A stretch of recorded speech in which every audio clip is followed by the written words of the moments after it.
Obviously, we've been on a good long run here. A very long run. And yet, does that surprise you? And what would be the signs that you would look for to see that things were winding down?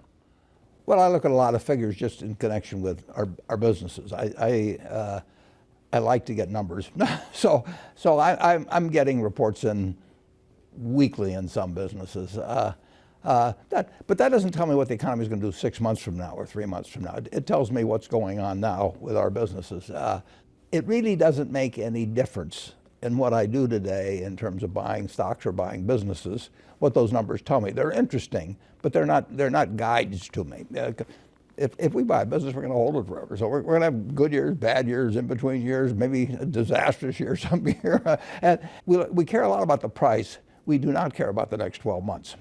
But are you surprised at how long this economy has been expanding? I've been surprised by all kinds of things in the last 10 years about the economy. I mean, I don't think there was any economist I've ever read that talked about negative interest rates for long periods of time. I mean, if you go back and read Keynes or you read Samuelson, you read any of them, they do not get into a negative rate environment. I think now there's still 11 trillion that's of government debt around the world that's at a negative rate. So we've never seen it before, and we've never seen, at least the conventional wisdom on a sustained period of long and growing deficits while the economy is getting better, extremely low interest rates, and really very little inflation. So something different is happening, but something different happens all the time. So, and that's one reason economic predictions just don't enter into our decisions. Charlie Munger, my partner, and I, in 54 years now,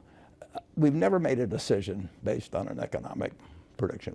We make business predictions about what individual businesses will do over time, and we compare that to what we have to pay for them. But we have never said yes to something because we thought the economy was going to do well in the next year or 2 years, and we've never said no to anything because we were right in the middle of a panic even if the price was right. All right, so you don't pay much attention to the dismal scientists then, I guess. Well, I pay none in the sense of as a guideline to doing anything. It's entertainment. I mean, it's like going to a variety show or something like that. But and I just don't know of any economist that actually has bought businesses successfully or done well in stocks. Paul Samuelson did. And you may know he was a big shareholder of Berkshire. But there's so many variables. I mean, in the hard sciences, you know that if an apple falls from a tree, that it isn't going to change over the centuries because of anything or political developments or 400 other variables that go in. But when you get into economics, there's so many variables, and the truth is, you've got to expect good times and bad times in business. And if you were to buy an auto dealership and you're, wherever you live locally, or a McDonald's franchise or anything like that, you wouldn't try and time the purchase. You'd try and make the right purchase at the right price, and you want to be sure you got a good business. But you wouldn't say, I'm going to buy it because growth this year is going to be 3% instead of 2.8% or something of the sort. Fair enough. You have over $100 billion of cash. Berkshire does that. Berkshire. Yeah. No, I wanted to see how much you got. Maybe you do. Berkshire has over $100 billion in cash, and you say that you always want this company to be a fortress. So how much cash should an ordinary investor have on a percentage basis, do you think? It depends on their personal situation. If you're working in something where you're living off your paycheck from week to week, you want to have a little cash around, and you certainly don't want to have a credit card that's maxed out or anything like that. But if your house is paid off, if you don't have big living expenses, you got a portfolio of decent diversified businesses, you don't really need any cash. So you can be more cash-free than Berkshire is?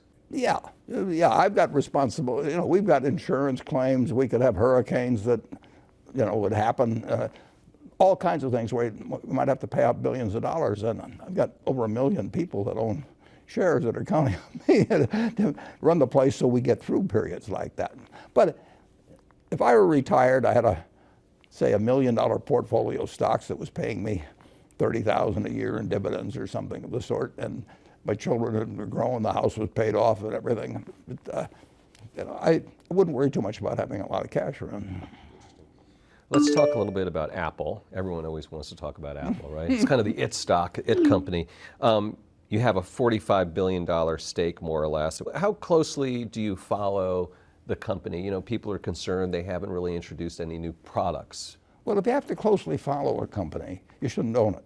Really? No, I mean, if you buy a business, if you buy a farm, you know, you go up and look, you know, every couple of weeks to see how far the corn is up, and you know, you worry too much about whether somebody says this is going to be a year of low prices because exports are being affected or anything like that.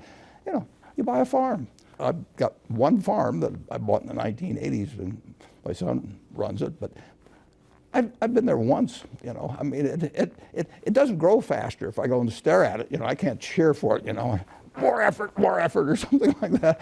And we've really made progress in this country. That's one reason commodity prices, if you go back a couple hundred years, they've moved so little, is because we've just gotten better and better. And so Apple is kind of like a farm. Well, it's a long-term investment, and if you own the best auto dealership in town, the best brand, and you had somebody good running it, you wouldn't drop by every day and say, you know, how many people have come in today, or, you know, I think interest rates are going up a little, maybe it'll slow down our sales or anything. No, you buy it knowing there's 365 days a year, and you're going to own it for 20 years, so that's 7,300 days, and you know things are going to be different from day to day and year to year. You shouldn't buy it if the day-to-day stuff is important. Let's switch over to talk about buybacks, which is another hot topic these days. And you did a fair amount. If you look in the annual report, you can see that between December 13th and 24th, it looks like you guys bought back about $233 million worth of Berkshire, which was right near that particular stock market bottom. How did you know that? Or Well, what was going through your mind? If I knew it, I'd have bought a lot more than 200. No, that's not a big purchase for us, actually. And no, we will buy Berkshire when we have lots of excess cash. All the needs of the business are taken care of. We spent $14 billion on property, plant, and equipment last year, way more than depreciation. So we take care of the needs of the business. Then we have excess cash, and if we find we'd love to do is find other businesses to buy. But if I think the stock is selling below intrinsic business value, we will buy in stock. So it obviously was at that point.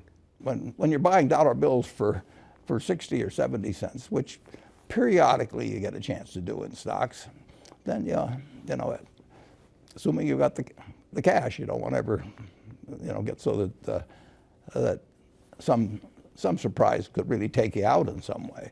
But if we've got excess cash, we'll buy it as fast as we can.